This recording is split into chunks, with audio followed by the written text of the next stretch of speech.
Wow, आतापर्यंत किती छान चाललेलं ना सगळं. आणि ऑफिसवाले काय म्हणते? हा, तू एन्क्वायरी केलीस, तुला फीडबॅक मिळाला मग? हा, तर तरी पण मला एक वन साइडेड क्रश होता तिच्यावरती. हा, याला खास म्हणतात.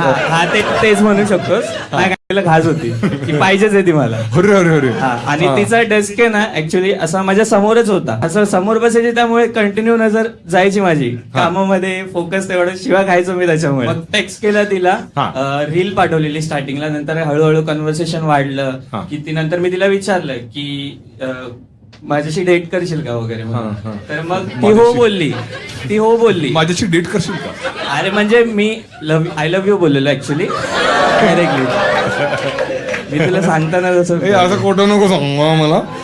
कसं काय म्हणाला? मी तुझ्यावर नाही, मला तू आवडतेस, I love you. Oh wow, मी कधी असं म्हणालोच नाही कोणाला यार. नाही, मी म्हणालेलं. अरे हा, म्हणजे तिला नाही, त्याला वाटलं की मी म्हणालो, तू नको म्हणूस तिला.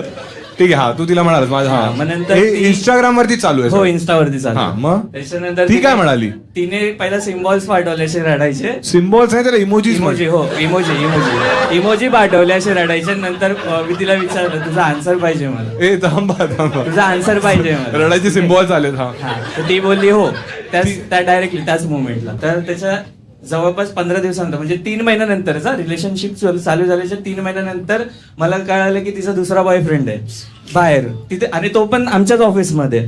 त्याच्यासोबत डेट करताना पण ती ऑलरेडी 3-4 पोरांशी बोलत होती, डेट करत होती.